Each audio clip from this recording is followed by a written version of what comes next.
And then I bounced out of that business and I took Cardone University. I flew to Miami right before I left Ledcor. And I basically said, hey, Grant, this is before he was as big as he is now. He was in his little office. And I said, I've got a history of building successful sales businesses, and I screwed up. That was the funny part. I showed up early to my meeting with Jared, which is Grant's vice president. So I fly to Miami. It's my first vacation in 3 years. I haven't taken a vacation. So I'm going to turn this vacation into setting up the deal for the next 3 years. And I show up early for my meeting with Jared, and I walk into the office and they're having their daily sales meeting. So I walk in and they're all in a big circle, and I literally just open a door and I walk into Grant, Sherry, Jared sitting in the middle of the room with 50 people around the outside, camera, boom mic, the whole thing. And they're like, oh, it's Corrie from Canada.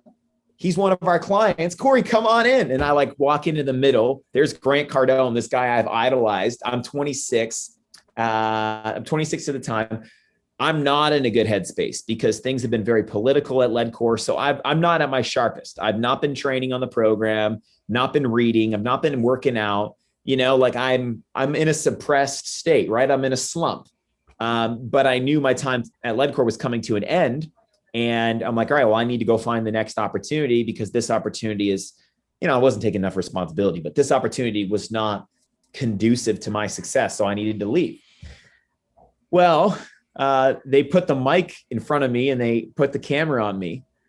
And Jared asked me a question. He's like, oh, Corrie and I were having a conversation on the phone the other day, and he had some really good cognitions about the program, some really good wins that I'd love him to share. And I did not remember what he was talking about. So rather than just being honest and be like, hey man, refresh my memory, and that would have been totally fine, and then had a real conversation, I just tried shooting from the hip, and I just choked up so hard and my face turned beet red. And then my buddy in the crowd, Jordan, was like, oh, Corey's choking up. And then the whole crowd started laughing, and then they started clapping. But that was the first time I met Grant. And I've never had a bigger, more embarrassing moment in my life. My blood, literally, with these modern temperature checks, I would have failed one of those, because I swear my blood temperature went up significantly. Yeah. But I didn't let that faze me. I'm pretty, I flattened most of my buttons on rejection at an early age. I started knocking doors when I was 11. So I talked to Jared. I'm like, man, let me talk to Grant. He's like, man, everyone wants to talk to Grant. I'm like, let me talk to Grant. He's like, all right. So Grant comes over, we sit down, and we're in these little leather sofas in his lobby, in his little area at his front. And he's like, all right, man. So tell me what's up. And I immediately flunk the sales process. I don't ask him any questions. I don't put the buyer at ease. That's the basic sales process. Put the buyer at ease, alleviate their concerns, do a fact find, do an appraisal, see where they're at, how they've made decisions in the past, and then present whatever idea you have. Well, I just hopped right into presenting an idea that I had, which is what I've built, right? Which was not Grant Cardone Canada. It was my door-to-door operation. And Grant's like, oh man, he's like, nah, he's like, I don't want to do that, but nice meeting you, man. Thanks for coming in. Shakes my hand, walks away. After a minute of conversation. Now I've really failed. And whatever, Jared's like, oh, whatever, don't worry about it. And he comes over and talks to me. And him and I go and have a meeting. But I couldn't leave it there. So I spent the next 5 days of my vacation getting a second meeting with Grant. Okay, so hang on. Texted Grant. Are you vacationing by yourself? Are you with your partner? With my fiance. So I come back to the condo. We rent a waterfront condo, Airbnb. She's like, so how'd it go? And I'm miserable. Great vacation. And we're in Miami, and I'm so it's an unshakable misery, because you've created this future in your mind. But this is what happens with guys like me, who for the longest time in their career expect to show up and glow things right. By glow things, I mean just magnetize, this obsession with this law of attraction shit, instead of building the skills, doing the preparation, doing the organizational work, doing the study, what was ethical about showing up to Miami unpracticed, without a script, without a business plan, without a basic approach? Do you know what I mean? Like, I did a lot of other things right. I had sent Grant some packages early. I'd gotten myself known. I'd started an email correspondence with him on a quarterly basis.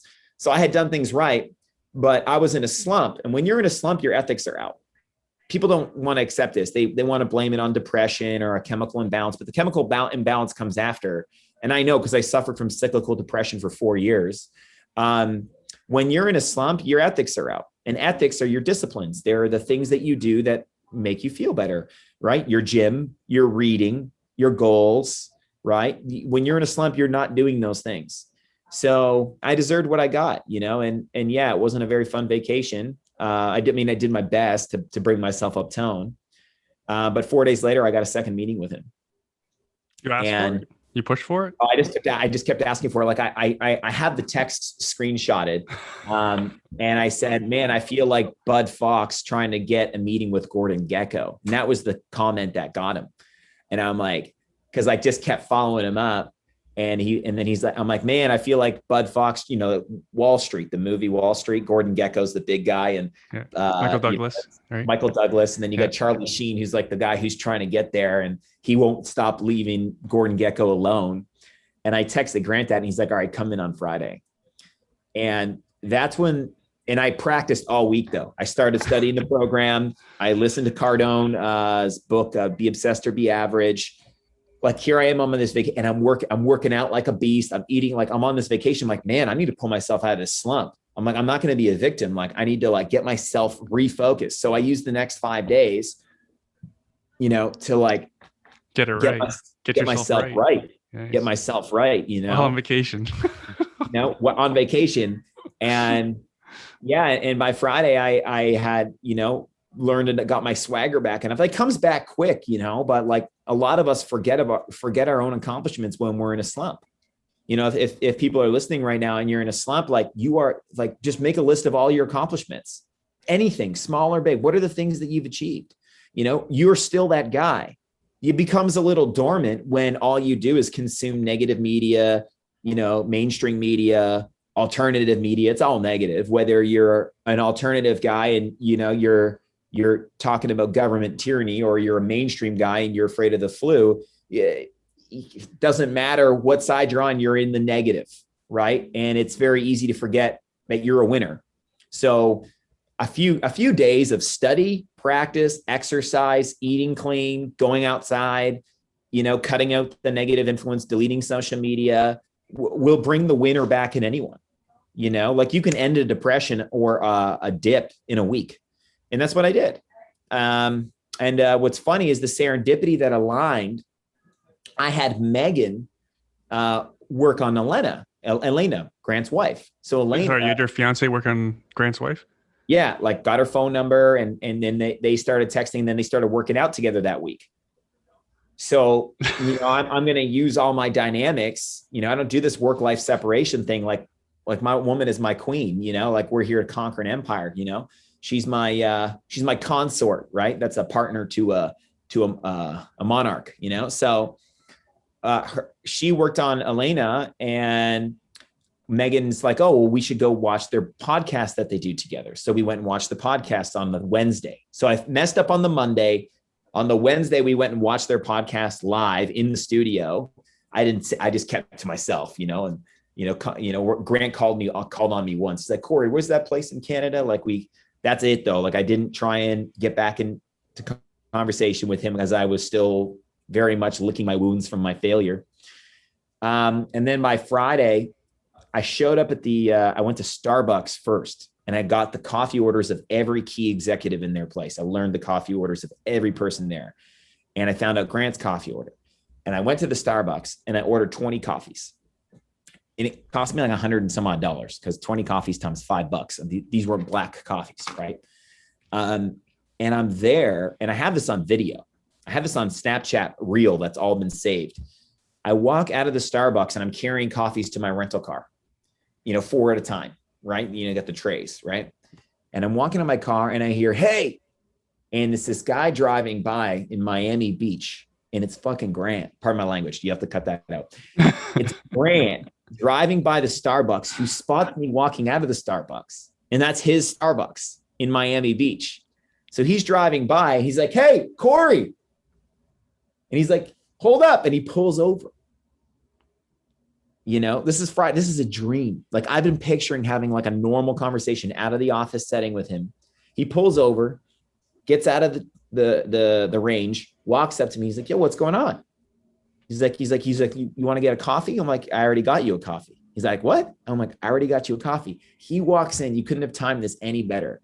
He walks into the coffee shop and they're like, oh, Mr. Cardone, because they obviously know him. They're like, you're quad Mr. Black. It was like a 4-shot Mr. Black. That's the coffee, right? I don't know. Four espressos? 4 espresso Mr. Black. Okay. Right. And it's just come up right as he walks in.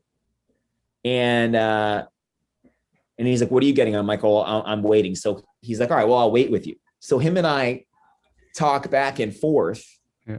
I just want to stop you right there, Corey. Like, yeah. That's what people don't get about Grant. Like he's a gentleman. Oh, he's, I mean, think about this annoying kid, and I'm 26 and yes, I'm a successful guy making money, but to a guy like Grant, who's, you know, you're overly following them up, you know, you're an annoying kid. Like I have these kids in my life, these guys that want to, and they're not all annoying, but they, oh, Corey, let me take you to lunch. Corey, it's like, I'll pay. And it's like, dude, I don't need you to buy me lunch, you know? So for him to do that after I already screwed up, to like pull over, I'm sure he wanted a coffee anyway. And then be like, all right, I'll wait with you. Like he could have just grabbed his coffee and said, hey, I'll meet you at the office. Like I'm going to have a meeting with him in half an hour or 45 minutes anyway. Mm-hmm. That was on my way to the office, but he's like, yeah, I'll wait with you. So we waited while they, you know, brewed up Americanos and cappuccinos and whatever else was for, you know, whatever girly stuff the rest of the office was drinking. And yeah, like, you know, he started probing me. He's like, so why are you leaving Ledcor? You know, he wants to see if I'm taking responsibility, you know, and I knew that because I had been studying Be Obsessed or Be Average. And he says in the book, he's like, man, I ask people why they're leaving companies. And if they start criticizing that company, I know that they're the problem. Right. And I was part of the problem at Ledcor for sure. Like there was a lot of ego between me and the vice president and some of the other executives. All right. Oh, I just want to pause you right there because there's a real estate analogy. It's often the same thing when you ask a tenant why they're leaving. And if they're harping about the landlord, same thing. The person that's the most critical is the most guilty. Period. That's human behavior. The person that's most critical is the most guilty. You know, you rarely hear me speak slightingly of people. You know, I don't speak badly about people. You know, I always look at, you know, what did I do? What could I have changed? No one wants to accept that. That's why when I look at the media and they're harping on somebody, the media is, I mean, you think these anchors are saints? We're finding out what these anchors do behind closed doors. You know, the people who work in the media, it's so easy to point a finger and judge. And same thing for us as a populace. It's so easy for us to point a finger at our members of parliament and our politicians. How many of us have actually gotten in communication with our politicians? How many of us have actually done something for our community? You know, that we blame the politicians. Oh, they're all puppets. Okay, well, have you even tried pulling the string? If you think they're a puppet, have you even tried pulling a string? Have you even tried going, if they are a puppet, have you even tried going in and having a conversation with them, trying to influence them? So it's so easy for people to be critical of another without looking in the mirror. And Grant was asking me those questions. Luckily, I had studied all week. So, and I knew, and I'm like, man, it kind of caused me to reflect because a byproduct of study is a realization of your own mistakes. That's always a byproduct of study. If you're studying material and it doesn't make you aware of the mistakes you made in the past and make you more responsible for what you've done previously, then you're not really studying. You know, you're giving lip service to a book. So I realized, I'm like, wow, I'm very responsible for what happened at Ledcor. So I told him, I'm like, hey, like, you know, I've outgrown the opportunity in one aspect. And the other aspect is, you know, I want to be a part of what you're doing. I made it more about being a part of what he's doing and less about this Ledcor thing, you know?